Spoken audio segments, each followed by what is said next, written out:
27 के रात्रि में करीब 1:45 बजे रात में लोकही थाना क्षेत्र के अशोक प्रसाद अग्रवाल जी सूचित किए कि उनके घर में कुछ डकैत घुस गए कि किसी तरह बचाइए। इस सूचना पर हम तुरंत थाना अध्यक्ष लोकही को सूचित किए। लोकही थाना अध्यक्ष उस समय अपने दलबल के साथ, अपनी पेट्रोलिंग पार्टी के साथ तुरंत निकले। मैं भी वहां से निकला और निकटवर्ती थाना को सूचित करते हुए घेराबंदी शुरू किया।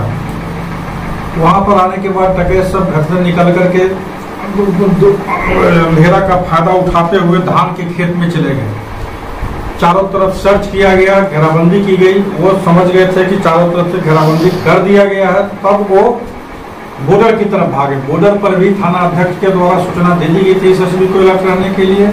वहां पर एसएसबी के जवान अलर्ट थे और भागने के क्रम में 4-5 आदमी वहां पर सामान लेकर निकल रहे।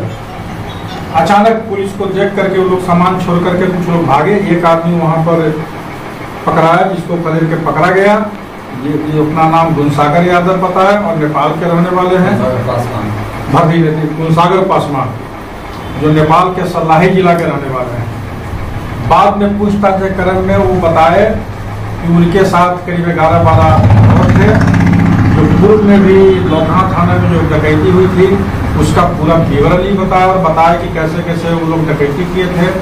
फिर उसने बाबूबरही में जो डकैती हुई थी उसके बारे में पूरा अपना डिटेल बताया। ये पूरा टीम बाबूबरही में भी किया था, ये टीम मुजफ्फरपुर जिला में भी तुर्की के आसपास किया था, सोनपुर में किया था। फिर इन लोग का अगला प्लान सोनवर्षा में करने का था, जो इनके ग्रुप के द्वारा तैयारी की जा रही थी।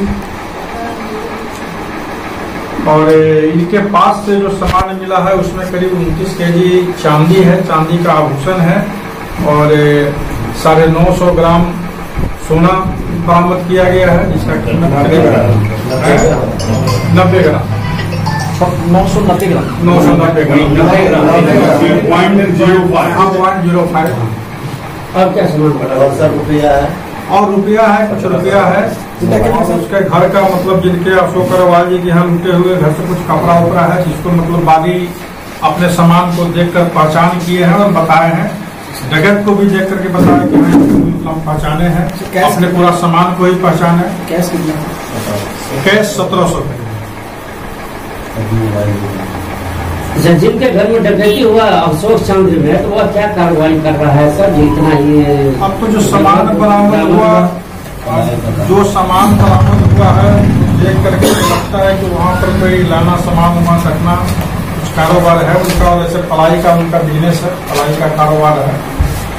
कैसे लगता है कि जिस तरीके से आज जो क्रैमर का गिरोह का एक सदस्य पकड़ा गया है, अब क्या लगता है कि ये जो कुछ घटनाएं हुई थी आज जो हुई है, अब आने में ये रोक लगे इस चीज को, इस पे क्या कहना है? बिल्कुल रोक लगेगा। पहले भी लोग का मतलब किया गया था, पहचान किया गया था, लेकिन इस बार पूर्ण रूप से पहचान कर लिया गया कि वास्तविक रूप से कौन कौन संलिप्त हैं, और सब लोग का मतलब सत्यापन भी कर लिया गया है और सिर्फ इन लोगों की गिरफ्तारी कर ली गई। तो जिसमें घटना हुई थी और डकैत को अंदर में थे तो सब वहाँ पहुंचे थे? हाँ बिल्कुल टीम पहुंच गए, लेकिन घर के उनका बनावट इस तरह के पीछे तालाब, पीछे जंगल बहुत। जब पुलिस आगे से पहुंचा, आगे से गेट बंद था, उनका जो बाहर का पैसा उसा सब अकाउंट बाहर वाला रूम में था, जिसको टच नहीं कर पाया। और पीछे से मतलब घुसा है और पीछे से ही निकल गया। पुलिस पहुंची, जब तक आगे गेट खोला जाए वो अंधेरा का फायदा उठाकर धान के खेत में चले गए। सर, ये जो पकड़ाया इसको संजोग बोला जाए या आप लोगों के प्रयास? नहीं, बिल्कुल घेराबंदी था। आप जो अपराधी है उससे पूछ सकते हो, बता रहा है कि पुलिस हम लोग को चारों तरफ से घेरे हुए था, वो देख रहा है और भाग रहा है, मतलब नीचे होकर के बॉर्डर की तरफ किसी तरह निकले। अच्छा, ये बताइए सर कि भारत नेपाल की सीमा पर जब एसएसपी तैनात है तो कहाँ से अपराधी घुसता है भारतीय क्षेत्र में? नहीं, वो भी जब नेपाल वाला अपराधी जो है कोई आर्म्स लेकर साथ घुसता नहीं है, वो तो मतलब एक जनरल नागरिक की तरह आराम से घुसता है।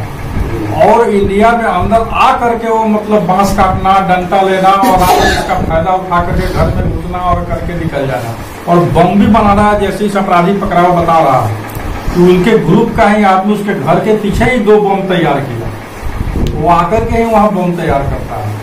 इसलिए कि मतलब कि एसएसबी तो उसको सामान्य नागरिक समझ करके एंट्री देता है।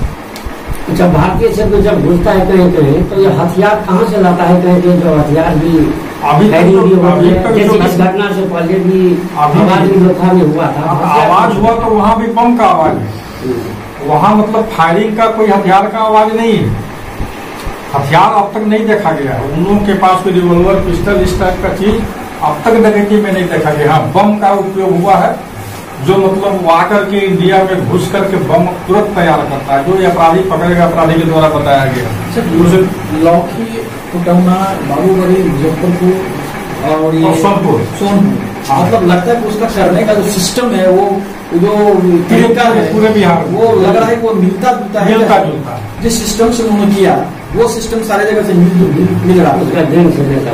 वो अपना रेकी करता है, पहले उसका आदमी लोकल जो है, जो क्षेत्र का इंडिया का आदमी, वो रेकी करके उसको बतलाता है कि कहाँ पर ऐसा करने से क्या मिल सकता है। उसके बाद टीम तैयार करके आकर के तब और अपराधी की पकड़ तो पुलिस के आधा घंटा में ही सफलता मिल गई, तो बहुत बड़ी सफलता है। बहुत बड़ी सफलता है, बहुत बड़ी सफलता है। घंटों के अंदर सबसे बड़ी बात है जो सामान बरामद कर पूरे ग्रुप का इसमें डिटेक्शन हो चुका है, पूरी जानकारी मिल चुकी है।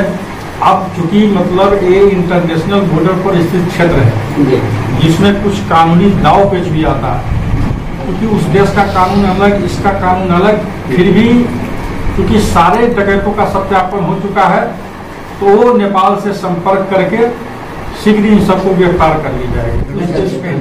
Thank you.